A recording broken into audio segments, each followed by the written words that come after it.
మహాగణాధిపతి నమః. శ్రీ గురుభ్యో నమః. శ్రీమాత్రే నమః. ప్రేక్షకులందరికీ స్వాగతం. శని రాహుల యుతి కలయిక అంటే మనకి మార్చి 29 నుండి మే 21 తారీఖు వరకు కూడా ఈ శని రాహులిద్దరూ కూడా మీనరాశిలో కలిసి సంచారం చేయడం అనేది జరుగుతోంది. కాబట్టి శని రాహులిద్దరూ కలిసి అంటే కొంతమందికి ఇబ్బందికరమైన పరిస్థితులు ఉంటాయి, కొంతమందికి కలిసి వచ్చే పరిస్థితులు కూడా ఉంటాయి.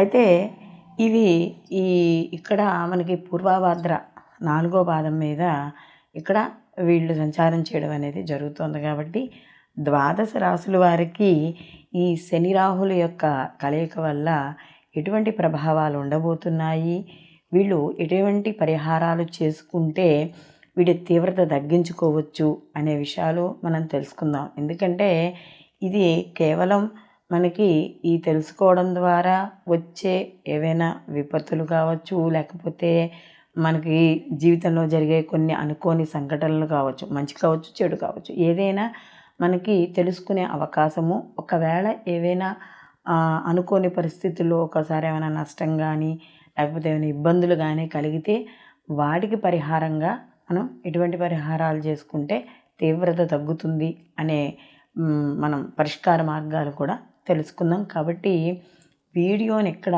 స్కిప్ చేయకుండా చివరి వరకు చూడండి. వృశ్చిక రాశి వాళ్ళకి పంచమ స్థానంలో ఈ శని రాహుల యొక్క కలయిక అనేది జరిగిపోతుంది. అంటే సహజంగా పంచమ స్థానం అనేటప్పటికీ మన సంతాన స్థానము, అలాగే తెలివితేటలు మరియు ప్రేమ వ్యవహారాలు ఇవన్నీ కూడా మనకి పంచమ స్థానాన్ని తెలియజేస్తుంది. అంటే ఉపాసనా స్థానం ఇక్కడ కూడా.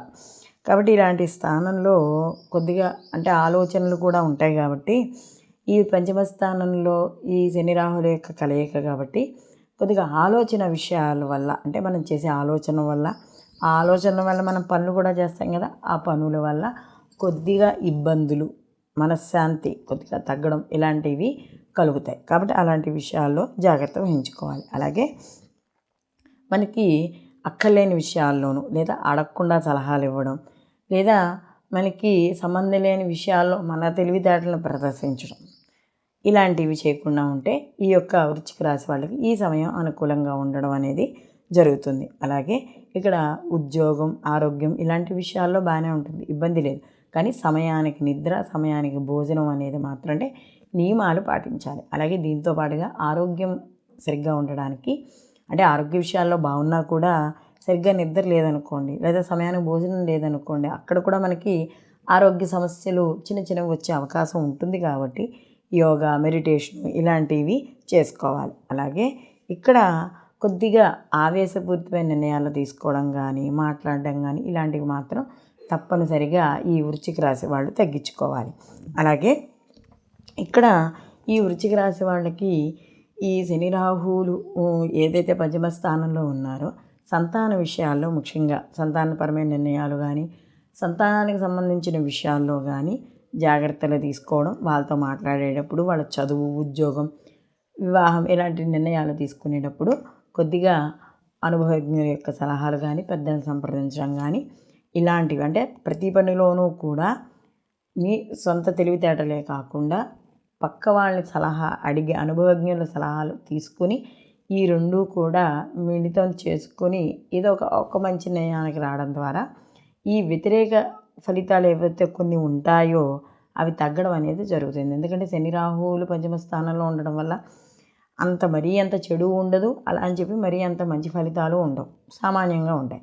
కాబట్టి ఈ సామాన్య ఫలితాల్లో కూడా అప్పుడప్పుడు వ్యతిరేక ఫలితాలు ఉంటాయి. ఎందుకంటే పంచమ స్థానంలో కూడా కొన్ని పాపగ్రహాల సంచారం, ఇవన్నీ షష్టగ్రహ కూటములు ఇవన్నీ కూడా ఉంటాయి. కాబట్టి ఈ అన్నిటి మిక్స్ కంపల్సరీగా ఉంటుంది. కాబట్టి ఫలితం అనేది కూడా సామాన్యంగా ఉండడం అనేది జరుగుతుంది. కాబట్టి వీళ్ళు ఎక్కువగా శివారాధన చేసుకోవడం, శివాభిషేకం చేసుకోవడం, నవగ్రహ ప్రదక్షిణలు ఇలాంటివి చేసుకోవడం ద్వారా ఈ 53 రోజుల పాటు ఈ శని రాహువుల యొక్క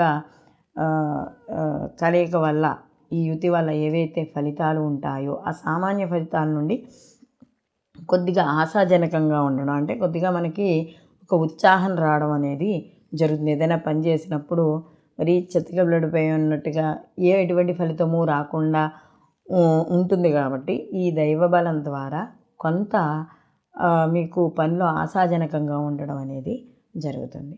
ఈ వీడియో కానీ మీకు నచ్చినట్టయితే లైక్ చేయండి, 10 మందికి షేర్ చేయండి, సబ్స్క్రైబ్ చేసుకోవడం మర్చిపోకండి. అలాగే మీ అభిప్రాయాన్ని కామెంట్ రూపంలో తెలియజేయండి.